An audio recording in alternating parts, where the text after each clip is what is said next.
Hello friends. Date है आज की 31 अगस्त 2020 और द हिंदू एडिटोरियल डिस्कशन में टोटल आज हम लोग 5 आर्टिकल डिस्कस करेंगे। इसमें से 2 आर्टिकल्स द हिंदू के हैं, 2 आर्टिकल्स इंडियन एक्सप्रेस के और एक आर्टिकल द ट्रिब्यून का भी है। बिकॉज द हिंदू में आज कुछ ऐसे आर्टिकल्स जैसे पेज नंबर 7 में तो कोई सा भी आर्टिकल डिस्कस करने लायक नहीं है। ये एडिटर्स मैसेज आता है हर मंडे। फिर ये मैसेज जो है वो सुशांत सिंह राजपूत के केस से रिलेटेड है। फिर ये भी पॉलिटिकल एनालिसिस है, तो इसके अंदर में हम लोग ऐसा कुछ भी टॉपिक ऐसा नहीं है कि जो हम लोग इससे रिलेट कर सकें इस वाले आर्टिकल से हमारे यूपीएससी सिलेबस के अंदर से। उसके बाद इस वाले आर्टिकल को हम पहले डिस्कस कर चुके हैं परसों, कोटा ऑन कोटा के ऊपर। आप वो वाला आर्टिकल जाके देख सकते हो। सेम आर्टिकल सेम जजमेंट्स को रिपीटेड है इसमें। फिर उसके बाद इस वाले आर्टिकल में कोविड-19 के प्रिकॉशंस के बारे में फर्स्ट जो पैराग्राफ है उसके अंदर नंबर्स लिखे हुए हैं, जो नंबर्स अभी हर दिन चेंज हो रहे हैं तो वो तो इंपॉर्टेंट नहीं है। सेकंड पैराग्राफ में प्रिकॉशंस लिखे हैं, वो हम लोग डिस्कस कर लेंगे 3-4 पॉइंट एक्सट्रैक्ट करके। इस वाले आर्टिकल में despite the messaging it is still advantage China, तो इसमें कैसे फॉरेन इन्वेस्टर्स के लिए हमारे पास क्या-क्या ऐसे उपलब्ध वे फॉरवर्ड्स हैं, उसके बारे में डिस्कस किया हुआ है कि कैसे हम लोग फॉरेन इन्वेस्टर्स को अल्योर कर सकते हैं इंडिया के अंदर आकर के इन्वेस्टमेंट करने के, जैसे चाइना से अगर वो निकलना चाहते हैं तो। तो क्या-क्या है हमारे पास प्लस पॉइंट है और हम क्या-क्या किस-किस चीज़ों के ऊपर वर्कआउट कर सकते हैं। काफ़ी अच्छा आर्टिकल है। और इस वाले आर्टिकल में जैसे ईज़ ऑफ डूइंग बिज़नेस के अंदर में अब जो रेटिंग एजेंसीज़ हैं, वो उसको थोड़ा क्लोज़ली लुक करना चाहती हैं, बिकॉज़ उनको ऐसा लग रहा है कि पिछले कुछ दिनों में जैसे कि भारत ही पहले 3 डिजिट में था, अब 2 डिजिट में आ गया है। तो इंडिया में वैसे ज़्यादा कुछ चेंजेस नहीं हुआ है, लेकिन उसके अंदर जो इम्प्रोवाइज़िंग जो जो टेक्नीक जैसे कि जो रैंकिंग करते हैं जिसमें, उसमें थोड़ा बहुत फेर-बदल करके और उसकी रैंकिंग सुधर गई है। वैसे ग्राउंड लेवल पे ईज़ ऑफ डूइंग बिज़नेस उतना बढ़िया नहीं हुआ, जिस वजह से रेटिंग एजेंसीज़ अभी थोड़ा उसके ऊपर क्लोज़ लुक करना चाहती है और इस साल का रिपोर्ट अभी फ़िलहाल कुछ दिन के लिए रोक दी है। तो इसमें राइटर कहते हैं कि ये इंडिया के लिए अभी चिंताजनक हो सकता है और इसके अंदर क्या-क्या हम लोग कर सकते हैं, उसके बारे में बातचीत है। फिर ट्रिब्यून के से जो हम लोग आर्टिकल डिस्कस करेंगे, उसमें है आपका मेजर क्रॉपिंग पैटर्न जो जीएस पेपर 3 का टॉपिक है आपका, उससे रिलेटेड है। कैसे इसमें पेस्टिसाइड को इको फ्रेंडली वे से हम लोग उसको यूज़ कर सकते हैं। और 5वां आर्टिकल जो है सप्लाई चेन से रिलेटेड है। जीएस पेपर 2 से आप इसको रिलेट कर सकते हो और जीएस पेपर 3 स सप्लाई चेन मैनेजमेंट से आपको रिलेट कर सकते हो। तो जो बच्चे नए हैं वो सारे आर्टिकल्स हम लोग जो भी डिस्कस करते हैं, नोटिफिकेशन आपको gkmonk.com टेलीग्राम चैनल पे मिल जाता है। आपको बस खाली सर्च बार में जाके द हिंदू 365 टाइप करना है, तो gkmonk.com आपको सजेशन आएगा। उसके फाइल सेक्शन से जा करके आप सब कुछ डाउनलोड कर सकते हो। वैसे डाउनलोड का लिंक जो है वो हमारे वेबसाइट पे भी अवेलेबल है, तो वेबसाइट का जो लिंक है वो मैं आपको डिस्क्रिप्शन में दे दूँगा, आप वहाँ से डाउनलोड कर सकते हो। इसके अलावा टाइम स्टैम्प लगा हुआ है हर एक वीडियो से पहले, तो आप जिस वीडियो पे पर्टिकुलरली जा कर के देखना चाहते हो, आप डायरेक्ट उस पे देख सकते हो, अगर आप नहीं चाहते हो कि सारा पूरा वीडियो अगर आप देखो। तो पहला आर्टिकल जो है despite the messaging it is still advantage China. इसमें इंट्रोडक्शन में ये कहते हैं कि देखिए बहुत सारे जो यूएस कंपनीज़ हैं, वो लोग अभी चाइना से निकल कर के इंडिया की तरफ या फिर दूसरे साउथ एशियन कंट्रीज़ की तरफ जाना चाह रहे हैं। लेकिन अब इसमें बहुत सारे यूएस के मैसेजेस के अलावा भी बहुत सारे से कंपनीज़ जो हैं वो चाइना का डोमेस्टिक मार्केट में जो रहना चाहते हैं, वो तो वहीं रहेंगे बिकॉज़ उनका डोमेस्टिक मार्केट को उनको कैप्चर करना है। इसके अलावा कुछ ऐसे जो कंपनीज़ हैं जो कि वहाँ से निकलना चाहते हैं, वो भी इंडिया को एक फ़ेवरेबल लोकेशन नहीं चूज़ कर सकते हैं बिकॉज़ उसके पीछे कुछ कारण हैं। हालाँकि इंडिया एप्पल जैसे कुछ कंपनीज़ को आकर्षित करने में मतलब सफल हुआ है, लेकिन फिर भी बहुत सारे कुछ ऐसे पॉइंट्स हैं जिसकी वजह से और सारे कंट्रीज़ जो हैं वो इंडिया के अलावा दूसरे जो साउथ चाइना के सी के पास में जितने कंट्रीज़ हैं वहाँ पे हो सकता है कि वो लोग जाके अपना बेस बना लें। तो इसमें गुड पॉइंट और बैड पॉइंट क्या-क्या है?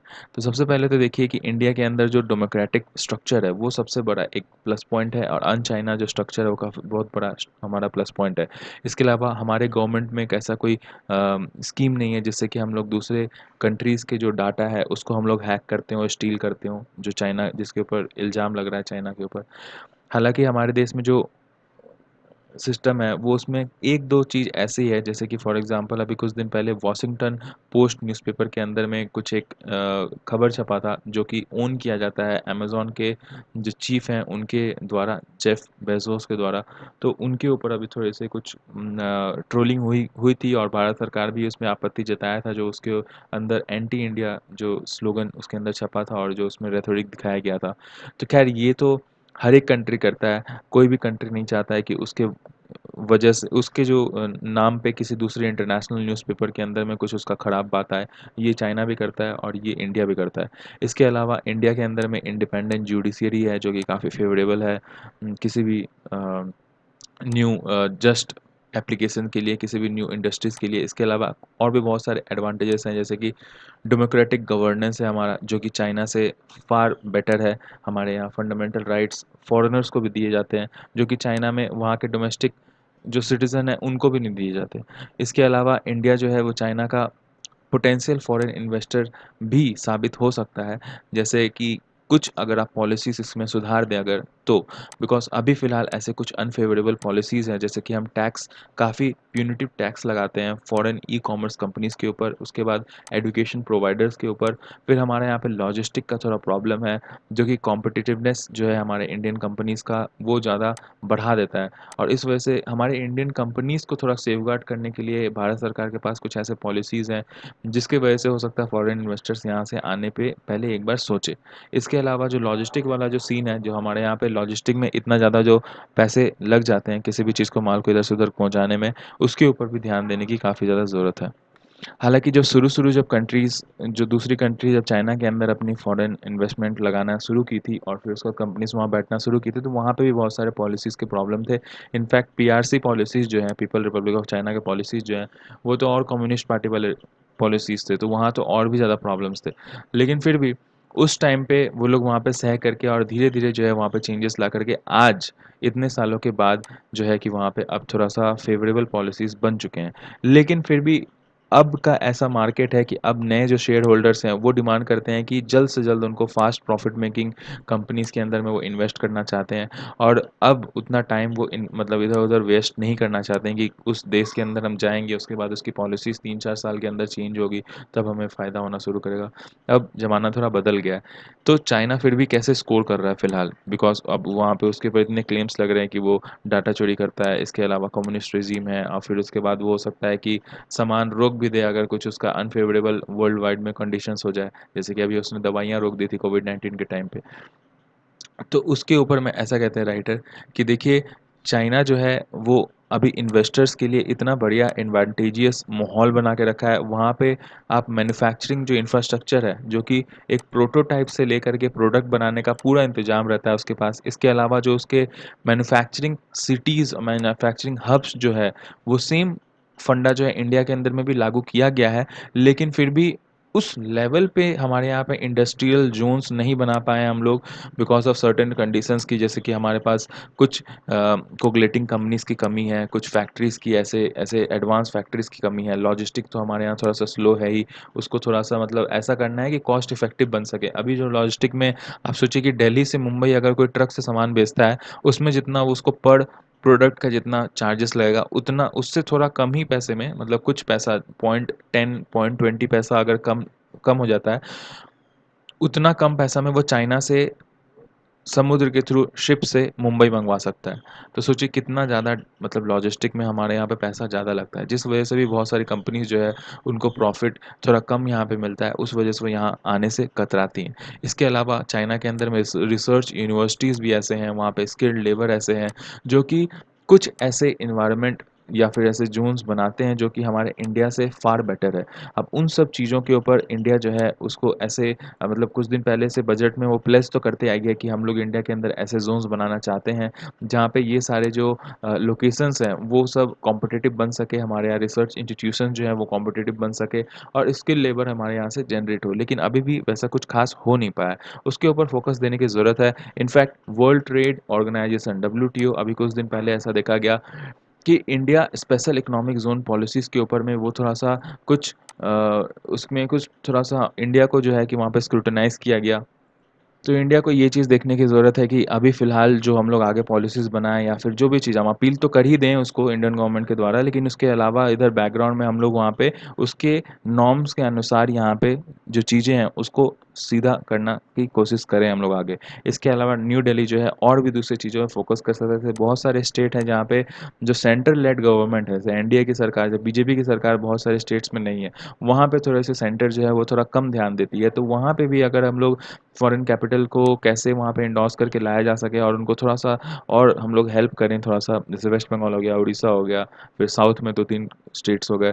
तो अगर वहाँ पे भी हम लोग वो सब चीज़ अगर करना शुरू कर देंगे तो ये एक दिखाएगा वर्ल्ड ऑर्डर में, और वो लोग भी काफ़ी क्लोज़ली हमारे डोमेस्टिक मार्केट और डोमेस्टिक हैपनिंग्स को स्टडी करते हैं। तो ये वर्ल्ड ऑर्डर में दिखाएगा कि हम लोगों की जो भारत सरकार है वो इर्रिस्पेक्टिव ऑफ द पार्टी, मतलब नेशन के लिए काम करना चाहती है, और वो बहुत ज़्यादा सीरियस है कि अपनी इकोनॉमी को ओपन कर सके और दूसरे फॉरेनर्स को फेवरेबल सिचुएशन, फेवरेबल निश प्रोवाइड कर सके।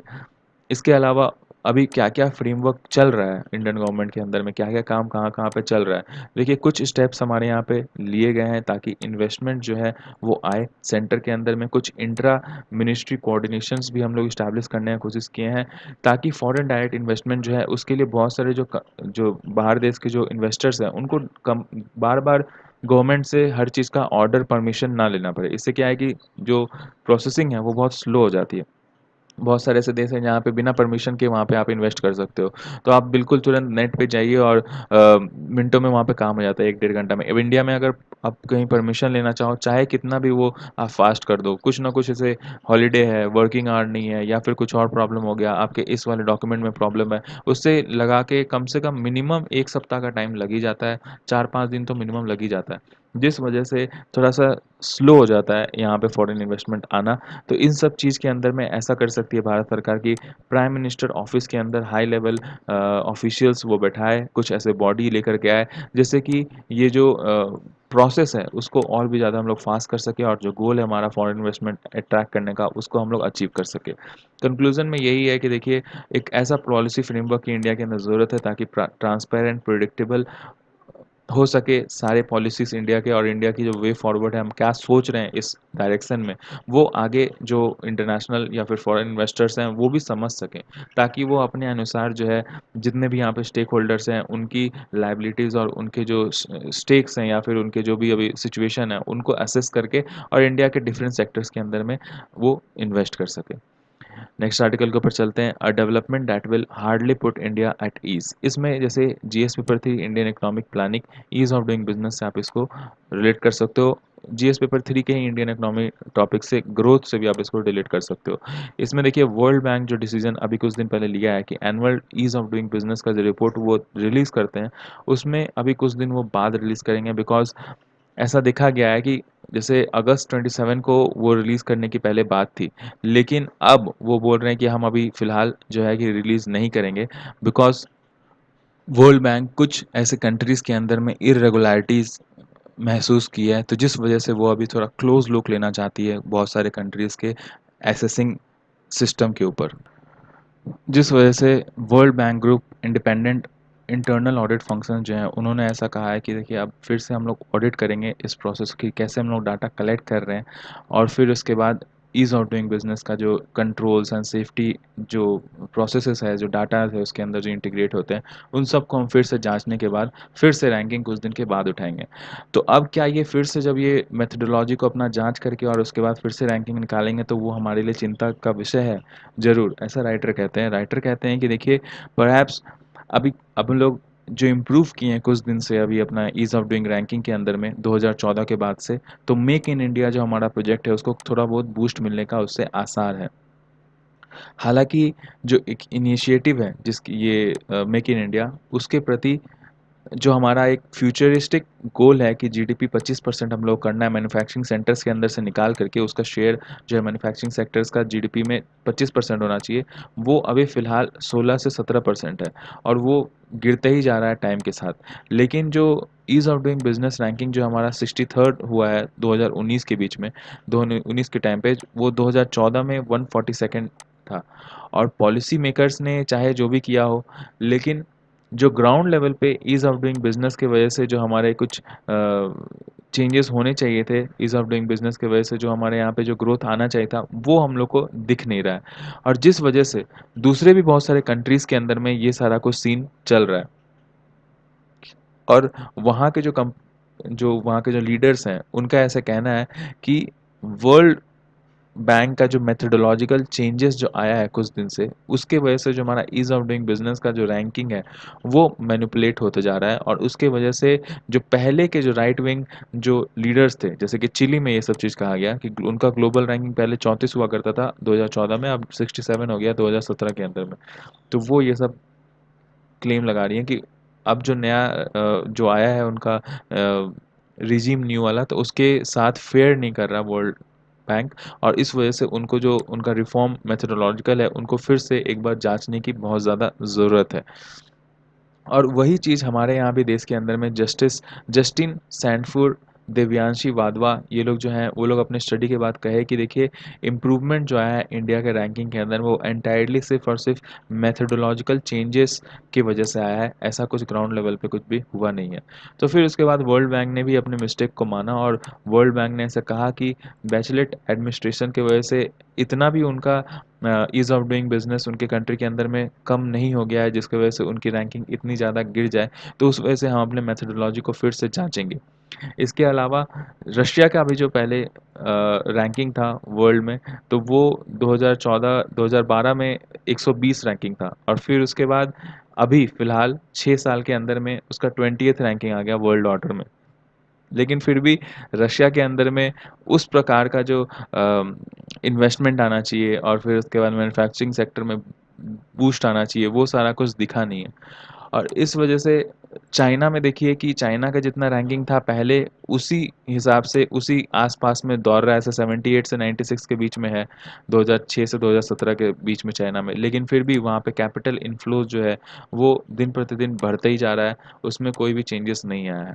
तो अब जो मेथोडोलॉजिकल चेंज आएगा उससे क्या होगा? तो राइटर ऐसा कहते हैं कि देखिए उससे उतना ज़्यादा फ़र्क नहीं पड़ता है, बिकॉज़ इंडिया में पहले जैसा ईज़ ऑफ डूइंग बिज़नेस था, रैंकिंग था, उससे इंडिया के अंदर में कुछ चेंजेस नहीं आया। 2012 11-12 का जो हमारा सत्र था, अभी 2017-18 के सत्र के बीच में करीब-करीब 3.5 मिलियन जॉब्स जो है वो लॉस्ट हो गई है। उसके अलावा जो शेयर इन मैन्युफैक्चरिंग सेक्टर है वो भी बहुत ज़्यादा गिर गया है और कुछ ख़ास वो कर नहीं पा रहा है, 16 टू 17% जीडीपी तक ही रहता है। इनफैक्ट एनुअल जीडीपी रेट जो है, चाहे वो कोरोना का बात हो चाहे कुछ और हो, अब हम लोग का ज़ीरो हो गया है। पहले 2015-16 में 13.1% था। तो इन सब की वजह से जो एनुअल अकाउंट्स स्टैटिस्टिक्स है, उसमें कुछ भी फ़र्क नहीं पड़ने वाला है। इनफैक्ट जो हमारा इम्पोर्ट है, वो इसी 5, 6, 7 साल, 10 साल के अंदर में इतना ज़्यादा चाइना के ऊपर डिपेंडेंट हो गया कि प्राइम मिनिस्टर को अभी नया इनिशिएटिव लॉन्च करना पड़ा, आत्मनिर्भर भारत। तो इसके अंदर जो फ्लॉज़ हैं उसको देखने की ज़रूरत है, बिकॉज़ सबसे बड़ा फ्लॉज़ तो ये है कि ये डी ज्यूरे है, नॉट डी फैक्टो। मतलब ये स्टैट्यूट और रूल्स के ऊपर बना हुआ ये पूरा रैंकिंग है, इंडेक्स है, ये रियलिटी के ऊपर नहीं बना हुआ है और जिस वजह से जो कोरिलेशन है वो काफ़ी ज़्यादा ऑब्जेक्शनल हो जाता है। जैसे ऑब्जेक्टिव जो इसका है इंडेक्स का, वो मीट नहीं हो पा रहा है। फॉर एग्ज़ाम्पल इंडिया में ही देखिए अगर आप, तो सिटीज़ हैं, जैसे पूरा जो इंडेक्स है उसके नाम बाद में नाम आता है for India ease of doing business ranking से ऑफ इंडिया, लेकिन इंडिया के अंदर कितने सिटीज़ रैंक किए जा रहे हैं? इंडिया के अंदर सिर्फ मुंबई और दिल्ली को भी देखा जा रहा है। वो भी जो डाटा निकाला गया वो लॉयर्स, अकाउंटेंट और ब्रोकर्स के थ्रू ये एक्सट्रैक्ट किया गया, एंटरप्रेन्योर से नहीं पूछा गया। अभी जो है बॉम्बे और सॉरी बैंगलोर और एक दो और सिटीज़ को इसके अंदर इंक्लूड करने की बातें चल रही है, लेकिन ऑल ओवर इंडिया के लिए ये इंडेक्स नहीं है। इनफैक्ट वर्ल्ड बैंक का भी जो वॉचडॉग है वो भी अपने इस तरह के जो वाइडली जो इंडेक्स है उसके ऊपर क्वेश्चन किया है कि इस प्रकार की जो आपकी रिलायबिलिटी है, ऑब्जेक्टिव जो है आपका, वो सर्व नहीं हो रहा है इंडेक्स से, तो जिस वजह से आपको इसके अंदर रिफॉर्म लाने की ज़रूरत है।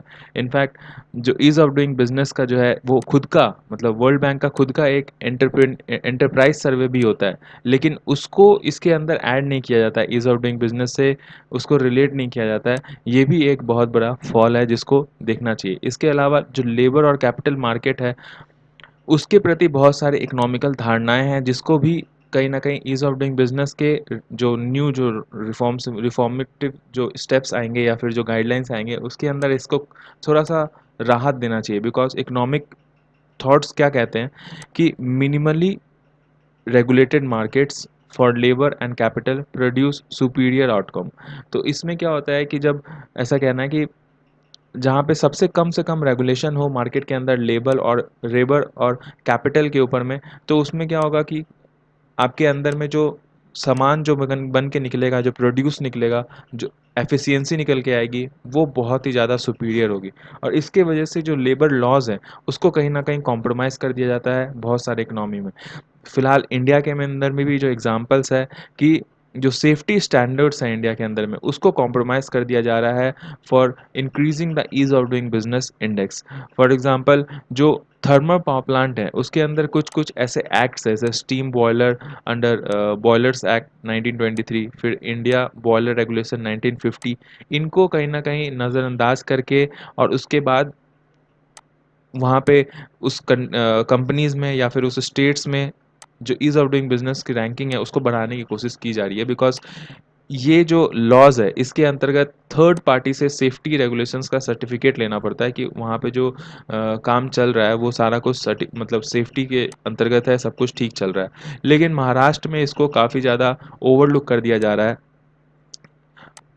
ताकि वो रेस जो है ईज़ ऑफ डूइंग बिजनेस उसके ऊपर आ सके। और इसके ऊपर में इसी के मद्देनज़र बहुत सारे दूसरे स्टेट्स भी जो हैं वो महाराष्ट्र का प्रैक्टिस जो है उसको कॉपी करते जा रहे हैं। तो इंडिया को रीथिंक करने की ज़रूरत है कि जो वर्ल्ड बैंक का जो डिसीजन अब आएगा ईज़ ऑफ डूइंग बिजनेस के अंदर में, जो न्यू रिपोर्ट वो लोग लेकर के आएंगे डाटा ऑथेंटिकेशन के साथ में, तो उसमें इंडिया का कहाँ रैंकिंग हो सकता है। बिकॉज ग्लोबली आपने पहले तो बहुत ही ज़्यादा ease of doing business ranking के बारे में हर जगह पे अपनी मतलब डायलॉग्स दिए हैं, अपने इंटरव्यूज़ दिए हैं, लेकिन अब जब ये बात फिर से जब निकल के आएगी तो ऐसा आपको अभी फ़िलहाल अपने पॉलिसीज़ के अंदर में देखने की ज़रूरत है कि आपको क्या क्या चेंजेस लाने की ज़रूरत है कि हमारी पूरे ऑल ओवर वर्ल्ड में मतलब ऐसे रैंकिंग बहुत ज़्यादा डिटोरिएट होकर हमारी बेइज्जती ना हो जाए। नेक्स्ट आर्टिकल के ऊपर चलते, जो कोविड-19 के नंबर्स के ऊपर में। GS paper 2 issues related to health से आप इसको रिलेट कर सकते हो। नेक्स्ट आर्टिकल जो कोविड-19 का है उसके ऊपर में ये कहते हैं कि देखिए, शुरू में अभी फ़िलहाल इंडिया में करीब-करीब एक दिन में हाईएस्ट आज तक का 78,508 इन्फेक्शंस हो चुका है। इंडिया में ये जो एपिडेमिक जब फैला था तब उस टाइम पे ना ही गवर्नमेंट इतना सीरियस ले रही थी और ना ही आम जनता इतनी सीरियस ले रही थी, और वैसे ही कुछ जैसे वेस्टर्न कंट्रीज़ में हुआ जहाँ पे बहुत ज़्यादा ये फैल गया। एपिडेमिक को बहुत ही ज़्यादा कैज़ुअली लिया गया, और ऐसा जब ये एपिडेमिक फैल ही रहा था तब इसके बारे में ऐसा सोचा जा रहा था कि इसकी जो सीरम और इसके जो वैक्सीन्स है उसको बहुत ही जल्दी निकाल लिया जाएगा, लेकिन अभी तक इतने दिन के बाद भी उस चीज़ को नहीं निकाला गया है। हालांकि ये चीज़ अभी जब गवर्नमेंट का जो डोमिनेंट रोल आया जिसके वजह से इसको लॉकडाउन वॉकडाउन की वजह से इसको बहुत ज़्यादा कंट्रोल में कर लिया गया, और जिसके वजह से शायद फर्टिलिटी रेट जो इंडिया में है वो थोड़ा कम है, अभी फ़िलहाल 2% है। लेकिन अगर इस चीज़ को इतने डोमिनेंट तरीके से, जो कि हमारे स्टेक जो है वो हमारे इकोनॉमिकल जीडीपी और ये सब के ऊपर पड़ गया, अगर इसको इतने डोमिनेंट तरीके से नहीं लिया जाता तो ऐसा माना जा रहा है कि इंडिया में जो डेथ है ओवरऑल वो 1,03,000 से भी ज़्यादा क्रॉस कर जाता। लेकिन अभी भी कंसर्न्स ऐसे हैं कि अंडर काउंट है काफ़ी ज़्यादा, 40,000 से ज़्यादा जो अवर्टेड डेथ है वो ऐसा लग रहा है कि किसी और तरीके से भी हो सकता था, या फिर कुछ और उससे ज़्यादा भी अभी होने के चांसेस थे, लेकिन बहुत सारों को चेक नहीं किया गया। तो इस वजह से ये सब सारे जो काउंटिंग्स हैं उनको सीरियसली लेना चाहिए, बिकॉज इन काउंटिंग्स के इन डाटाज़ के अनुसार ही जो है आगे पॉलिसी मेकिंग की जाएगी। इसके अलावा सेक्यूल्डेड जो ट्राइब्स हैं, अभी देखिए, एक होता है शेड्यूल्ड ट्राइब्स, एक ही होता है सेक्लूडेड ट्राइब्स। सेक्लूडेड ट्राइब्स मतलब वो ट्राइब्स जो कि आम जनता के साथ मिले-जुले ही नहीं हैं, जो कि अलग ही रहते हैं और वो अलग ही रहना चाहते हैं। फॉर एग्ज़ाम्पल, अगर आप गूगल पे सर्च करोगे सेक्लूडेड ट्राइब के बारे में तो आपको सेंटिनीज़ के बारे में ही पता चलेगा। सेंटिनीज़ कौन से? जो कि अंडमान निकोबार में रहा करते हैं। वो ट्राइब जो कि अर्थ में, जब से अर्थ बना है तब से जनरली वो आइसोलेटेड ही रहे हैं, वो होते हैं आपके सेटेलाइट ट्राइब्स। तो यहाँ इन तक भी अब कोरोना पहुँच गया, पता नहीं कैसे पहुँचा है, लेकिन अब पहुँच गया। अब उनके तक दवाई पहुँचाना एक अलग ही इशू है, और उन तक पहुँचेगा नहीं पहुँचेगा वो अलग बात है। लेकिन पॉजिटिव कुछ ऐसा है कि ये कंट्रीब्यूशन जो वाइड स्प्रेड, जो अभी हम लोग मास्क का जो अभी चलन चल गया है, आम आदमी अब उसको लगा के घूमने लग गया है, ये काफ़ी एक अच्छा पॉजिटिव स्टेप है हाइजीन की तरफ में। इसके अलावा ये बिहेवियरल चेंज अगर आ गया इंडिया के अंदर में, इन्वाइव कर गया, तो ये आगे चल कर भी बहुत सारे एपिडेमिक जो है, जैसे इन्फ्लुएंजा, डेंगू, या फिर जो बहुत सारे ट्यूबरकुलोसिस वाले जो प्रॉब्लम्स होते हैं, उन सब में काफ़ी ज़्यादा हेल्प करेगा इंडिया को। और आगे चल कर के हमारे जो फ्यूचर जो एस्पेक्ट्स हैं हमारे वेलबींग का, वो सब काफ़ी सही रहेगा, काफ़ी चेक्ड रहेगा। कंक्लूज़न में राइटर यही कहते हैं कि देखिए, इंडिया में अभी फ़िलहाल बहुत सारे सोफिस्टिकेटेड लैब्स हैं, एक्सपर्ट्स हैं, साइंटिस्ट हैं, डॉक्टर्स हैं।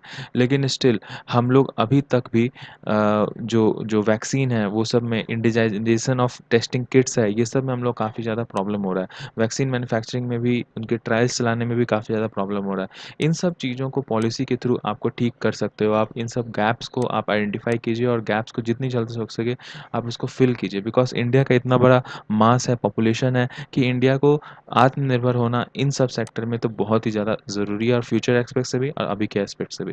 नेक्स्ट आर्टिकल हमारा है जीएस पेपर 3 टॉपिक से है major crops and cropping pattern. Supply chain से भी आप इसको रिलेट कर सकते हो। जैसे नहीं, ये क्रॉपिंग चेन है, नेक्स्ट वाला सप्लाई चेन वाला। इस वाले में जो टॉपिक है आपका वो इको फ्रेंडली वे से हम लोग कैसे पेस्टिसाइड और ये सब कर सकते हैं। अच्छा, पेस्टिसाइड आपको क्या पता है कि मतलब ये पिछले साल पिछले के पिछले साल आया था, यूपी पीसीएस के पेपर में आया था शायद, मैंने देखा था वहाँ पे कि कुछ पेस्टिसाइड्स होते हैं जो कि मैन एक तो होता है कि मैन मेड केमिकल वाला होता है, दूसरा होता है कुछ कि इकोलॉजिकल इन्वायरमेंटल पेस्टिसाइड्स होते हैं जो कि आप लगा सकते हो, उससे की वजह से पेस्ट नहीं आते हैं खेत में या फिर वो फील्ड के अंदर।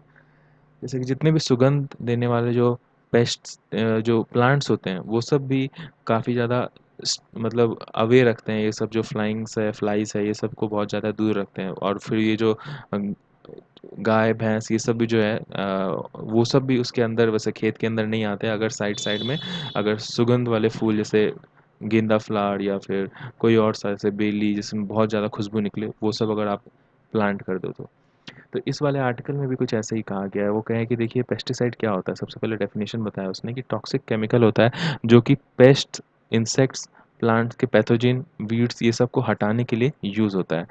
लेकिन सब कुछ पेस्टिसाइड नहीं होता है। इनफैक्ट बहुत कम ही ऐसे इन्वेसिव स्पीसीज़ होते हैं हमारे इकोसिस्टम में जिसकी वजह से हमारे प्लांट्स को और एनिमल्स को प्रॉब्लम है। नहीं तो उसके अलावा जितने भी प्लांट्स और फिर जो इंसेक्ट्स हैं या फिर जो फ्लाइज़ हैं वो सब कहीं न कहीं हमारे फूड चेन और फूड वेब को मतलब उसके अंदर है और उसकी वजह से ही जो है कि आगे सारे प्रोसेसेस चलते हैं। वो सारे इंटरडिपेंडेंट है। आपने पढ़ा होगा एनवायरनमेंट में फूड चेन और फूड वेब क्या होता है।